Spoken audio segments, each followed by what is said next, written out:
Assalamualaikum warahmatullahi wabarakatuh.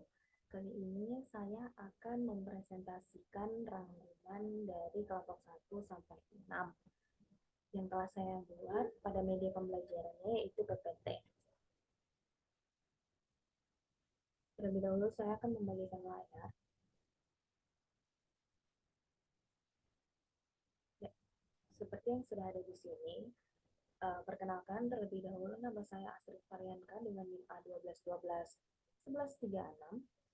Langsung saja saya memulai. Yang pertama adalah uh, kelompok 1A dan kelompok 1B, sumber daya alam dan lingkungan hidup. Jadi penjelasannya di sini adalah klasifikasi sumber daya alam dan lingkungan hidup. Ada banyak cara yang dilakukan untuk mengklasifikasikan sumber daya alam tergantung dari tujuan klasifikasi. Ada beberapa cara pengklasifikasiannya, sebab sebab antar pakar sering terjadinya perbedaan. Yang pertama itu sebenarnya ada 5 komponen, yaitu berdasarkan jenisnya, berdasarkan sifatnya, berdasarkan macam-macamnya, berdasarkan letaknya, dan berdasarkan potensinya.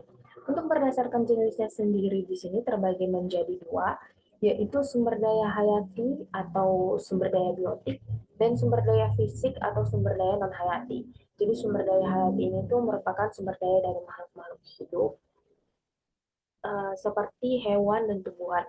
Sementara sumber daya fisik atau sumber daya abiotik ini sendiri adalah sumber daya yang berasal dari bebatuan, seperti bebatuan-bebatuan uh, berharga, seperti berlian, ataupun gas, atau emas, seperti itu. Yang kedua adalah berdasarkan sifatnya. Di sini SDA yang terpulihkan atau yang dapat diperbarui. Jadi sumber daya alam semua yang dapat diperbarui. Seperti yang saya tahu itu sumber daya alam yang dapat diperbarui itu adalah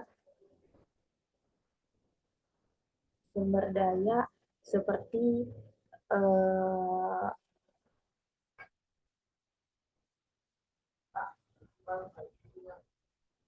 seperti air.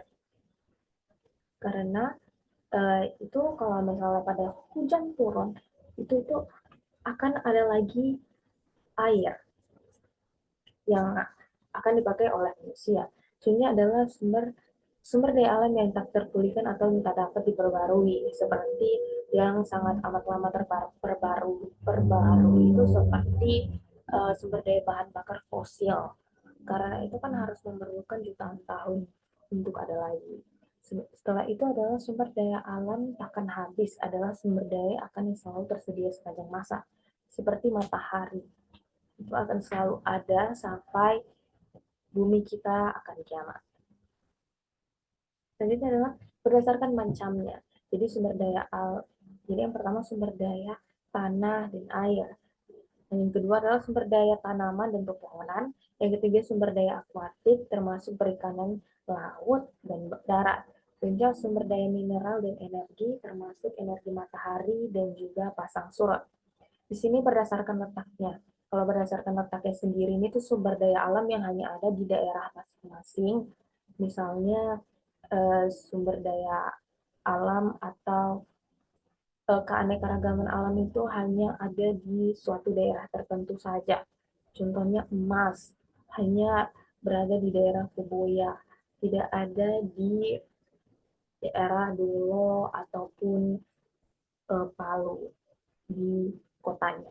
Dan itu berdasarkan potensinya. Untuk berdasarkan potensinya sendiri itu maksudnya potensi untuk ada di suatu tempat tersebut. Dan itu adalah konsep dan pengembangan sumber daya alam. Jadi di sini adalah yang pertama konsep kelestarian dan juga penyandanggunaan sumber daya alam. Jadi ini kita harus melakukan yang namanya pelestarian, bukan cuma memanfaatkan sumber daya alam tersebut, tapi juga kita harus melestarikannya agar terus ada dan bisa dipakai dalam jangka panjang. Selanjutnya adalah konsep hubungan kiat mengkiat. Nah, hubungan kiat mengkiat ini itu maksudnya dari satu dari yang lain itu saling terhubung, begitu konsepnya. Ini adalah masalah kependudukan dan lingkungan hidup. Nah, di sini yang pertama adalah masalah kependudukan, yang pertama adalah kemiskinan. Nah, kemiskinan sendiri berpengaruh kepada lingkungan hidup tentunya. Karena kalau misalnya kemiskinan terjadi, maka lingkungan hidup juga tidak akan sehat. Seperti kurangnya gizi dan juga tinggal pada tempat yang kumuh. Selanjutnya adalah kesehatan. Nah, ini juga. Kalau misalnya masalah lingkungan ini tuh terjadi pada kesehatan sendiri, misalnya keadaan lingkungannya itu sangat kotor, ini akan terjadi berdampak pada kesehatannya. Jadi adalah rendahnya kualitas SDM. Ini juga berpengaruh terhadap lingkungan hidup. Karena kualitas SDM itu sangat diperlukan untuk menjaga keseimbangan ekosistem. Selanjutnya adalah yang kedua adalah masalah lingkungan hidup. Nah, di sini masalah lingkungan hidup itu terjadi menjadi tiga, yaitu pemanasan global, perubahan iklim, kepunahan spesies flora dan fauna, dan juga kerusakan ekosistem. Seperti yang kita tahu, pemanasan global ini terjadi karena seringnya adanya pembuangan sampah secara sembarangan dan juga perusakan ekosistem yang terjadi karena dilakukan oleh manusia, seperti pemboman pada saat melakukan yang namanya penangkapan ikan. Itu akan merubah ekosistem terumbu karang dan itu akan berdampak juga pada ikan-ikan. Itu adalah kepunahan spesies dan flora dan fauna. Ini tuh biasanya terjadi karena adanya penebangan liar dan juga pemburuan liar oleh manusia sendiri. Jadi penyebab utama masalah lingkungan hidup itu adalah manusia. Jadinya kerusakan ekosistem. Ini bisa dilakukan oleh dua pihak, yaitu antara manusia um, dan juga siapa saja yang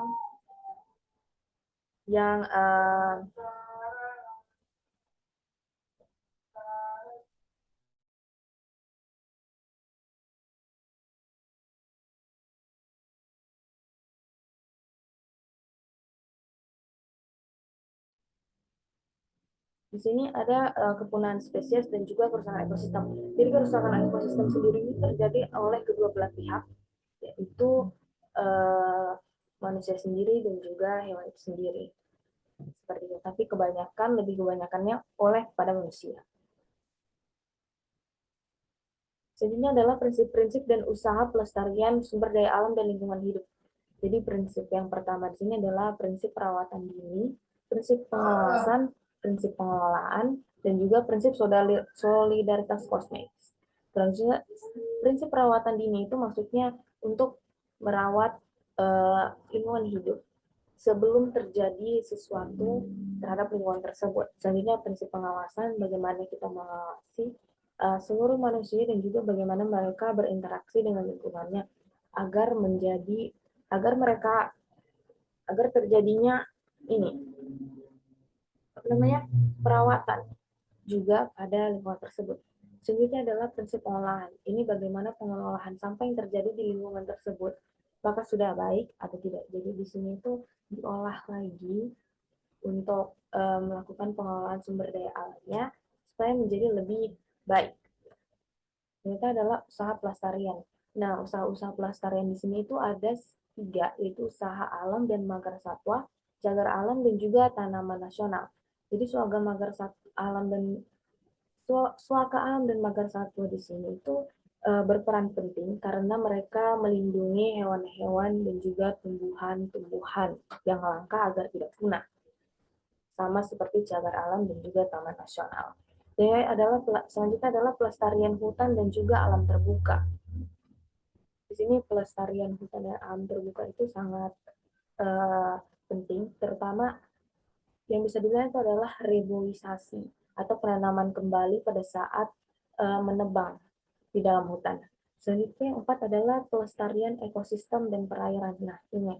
Dan tadi seperti yang sudah saya katakan, kalau misalnya terjadi yang namanya dampak besar ketika adanya pemboman di dasar laut oleh para nelayan-nelayan yang ingin menangkap sebuah jenis ikan yang sangat langka. Atau seperti ikan-ikan besar seperti hiu ataupun paus. Itu sangat sangat amat berdampak bagi hewan-hewan yang hidup di bawah air karena kerusakan ekosistem mereka sendiri dan juga terumbu-terumbu karang. Ya, selanjutnya ini adalah dari kelompok 2A dan juga 2B tentang ilmu pengetahuan alam dan teknologi bagi kehidupan manusia. Untuk poin pertama, IPA sebagai dasar pengembangan teknologi. Di sini ada bendungan air, teknologi digital, teknologi biofortikasi, selanjutnya ada teknologi pengobatan, parasut terbang, informasi dan telekomunikasi, dan pendingin karkas unggas. Jadi ini adalah sebuah contoh dari dasar pengembangan IPA yang sudah terjadi dari masa ke masa. Selanjutnya manfaat atau dampak iptek bagi manusia. Jadi ini tuh apakah berdampak baik atau berdampak buruk bagi manusia. Untuk manfaat iptek sendiri di sini ada 5 poin, yaitu mempermudah kita mendapatkan segala hal, terutama dalam hal informasi. Selanjutnya yang kedua adalah membantu penyelesaian permasalahan manusia. Yang ketiga adalah kehidupan menjadi lebih maju. Yang keempat adalah mempermudah dan mengoptimalkan bisnis. Yang kelima adalah komunikasi menjadi lebih mudah. Itu adalah manfaat-manfaat iptek. Nah, setelah itu, di sini adalah dampak iptek bagi kehidupan sosial, baik dampak positifnya maupun dampak negatifnya. Di sini untuk dampak positifnya tersendiri itu mempermudah komunikasi dan juga kemudahan memperoleh informasi. Seperti yang saya katakan sebelumnya. Karena dengan seiringnya berkembangan zaman, manusia itu saling bertukar informasi bukan dengan tulisan, tapi sudah ada yang namanya media sosial. Selanjutnya adalah membantu memenuhi kebutuhan hidup. Nah, ini juga bisa dipakai untuk berdagang pada online shop yang sudah tersedia. Banyak fitur yang bisa kita gunakan untuk menambah penghasilan. Selanjutnya adalah informasi yang ada di masyarakat dapat langsung dipublikasikan dan diterima oleh masyarakat. Contohnya seperti badan-badan negara yang ingin menyampaikan informasi. Mereka tinggal men-tweetnya di suatu media sosial dan itu akan dilihat oleh jutaan bahkan miliaran orang-orang di seluruh dunia. Selanjutnya dampak negatifnya sendiri. Di sini ada 6, yaitu yang pertama adalah timbulnya kesenjangan sosial, perubahan budaya, munculnya sifat individualisme, memberikan efek candu, rentan terhadap konflik dan juga kriminalitas, yang terakhir adalah kemalasan. Untuk timbulnya kesenjangan sosial ini tentu itu tuh terjadi karena mereka memanfaatkan teknologi tersebut itu bukan dengan cara yang baik. Sama seperti dampak-dampak negatif yang lainnya, mereka menggunakan media tersebut untuk melakukan kejahatan. Makanya itu timbulnya dampak negatif ini. Padahal perubahan iptek dari zaman ke zaman itu sudah sangat amat membantu manusia untuk seluruh aspek kehidupan sampai di tahun sekarang. Ya, untuk yang sekarang adalah kelompok 3A dan kelompok 3B. Materinya itu beberapa perkembangan teknologi penting pada bioteknologi. Jadi saya akan membacakan di sini pengertian bioteknologi terlebih dahulu. Bioteknologi merupakan cabang ilmu biologi yang mempelajari pemanfaatan makhluk hidup, bakteri, fungsi, virus, dan lain-lainnya, maupun produk dari makhluk hidup seperti enzim, alkohol, antibiotik, asam organik dalam proses produksi untuk menghasilkan barang dan jasa yang dapat digunakan oleh manusia. Selanjutnya, tujuan bioteknologi. Bioteknologi bertujuan untuk meningkatkan taraf hidup maupun kesejahteraan masyarakat, seperti halnya penggunaan bioteknologi untuk meningkatkan hasil pertanian, perikanan, peternakan, kesehatan maupun pemanfaatannya di bidang lingkungan perkembangan. Seperti tersebut tujuan dan juga pengertiannya. Jadi di sini pemanfaatan bioteknologi di bidang medis sendiri tentunya itu sangat amat berdampak ya. obat-obat yang kita konsumsi tersebut itu berdasarkan dari pemanfaatan bioteknologi yang ada dari zaman ke zaman. Dan itu bidang pertanian. Bidang pertanian sendiri itu bagaimana cara merawat lingkungan agar maksudnya merawat tumbuhan atau merawat hasil pertanian tersebut menjadi lebih enak pada saat dikonsumsi. Contohnya bidang industri. Di bidang industri sendiri ini juga berperan penting seperti bioteknologi yang digunakan di pabrik-pabrik uh, menggantikan manusia seperti pengadukan pengadukan sebuah pengadukan sebuah adonan tanpa manusia itu dalam jumlah skala yang besar seperti itu. Selanjutnya adalah prinsip-prinsip dasar bioteknologi. Yang pertama adalah fermentasi, dan tentunya kita tahu itu terjadi pada makanan yang kita konsumsi sehari-hari. Itu terjadinya fermentasi. Contohnya seperti tempe, keju, alkohol juga termasuk, yogurt, itu semua itu termasuk dalam fermentasi. Dan juga seleksi dan juga persilangan. Nah, persilangan yang terjadi pada tumbuhan yang menghasilkan buah-buah yang bisa kita konsumsi sampai sekarang. Selanjutnya adalah kultur jaringan dan juga rekombinasi DNA. Ini terjadi pada bayi tabung. Itu merupakan salah satu contoh rekombinasi DNA yang ada. Selanjutnya adalah analisis DNA. Nah, ini analisis DNA ini terjadi pada saat ingin menentukan atau ingin melakukan seperti pendonoran pada calon pasien yang ada di rumah sakit. Itu tuh harus dilakukan analisis DNA terlebih dahulu. Apakah bisa dicocokkan atau bisa cocok dengan pasien tersebut atau tidak. Nanti kalau misalnya tidak cocok, akan terjadi sesuatu hal yang bisa menyebabkan kesalahan fatal.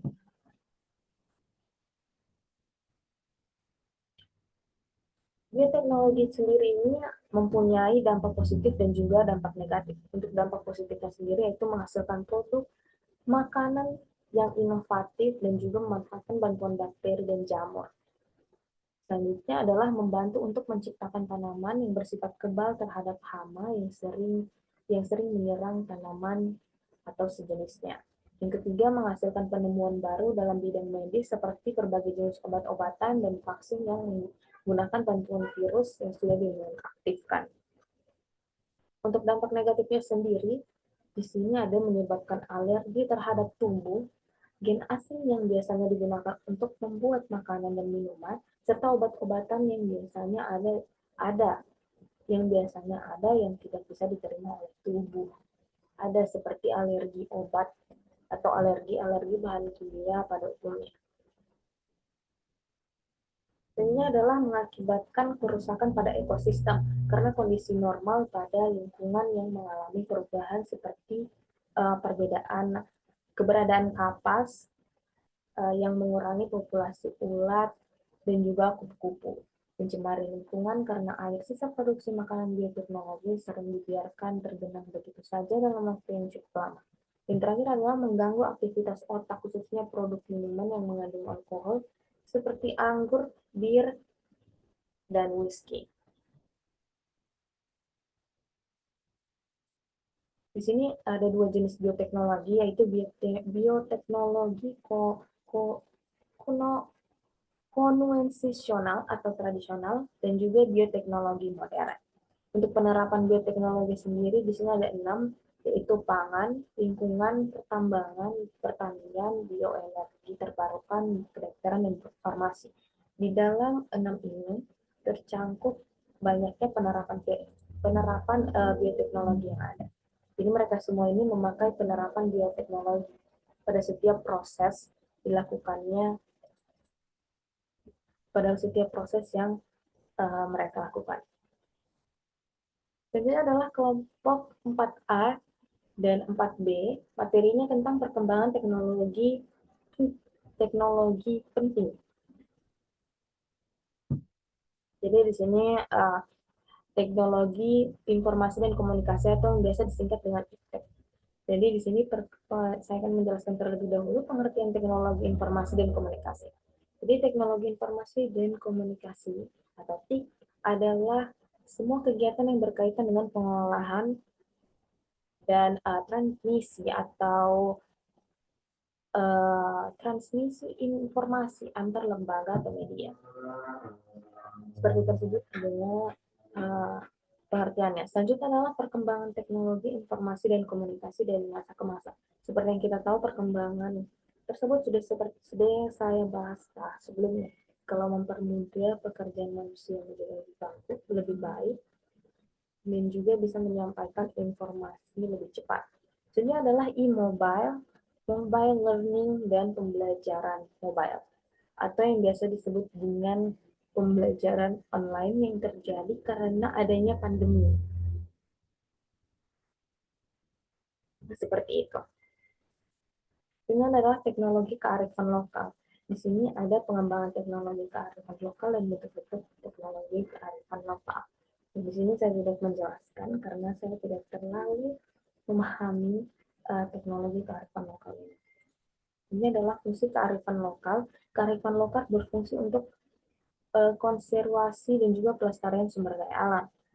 Kedua, berfungsi sebagai pengembangan kebudayaan dan ilmu pengetahuan. Dan yang terakhir adalah kearifan lokal berfungsi untuk mengembangkan sumber daya manusia.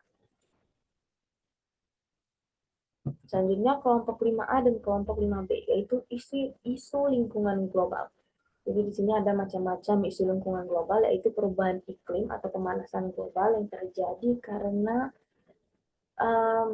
banyaknya evolusi tanah itu sudah berbeda. Ini adalah penipisan lapisan ozon, efek rumah kaca, dan juga polusi karena banyaknya asap kendaraan. Dan juga pertumbuhan pesat oleh manusia itu sendiri. Dan adalah solusi terhadap masalah lingkungan global. Jadi di sini menerapkan 3R atau reduce, reuse, dan juga recycle. Jadi maksudnya di sini adalah mendaur kembali sampah-sampah yang telah diakibatkan oleh manusia.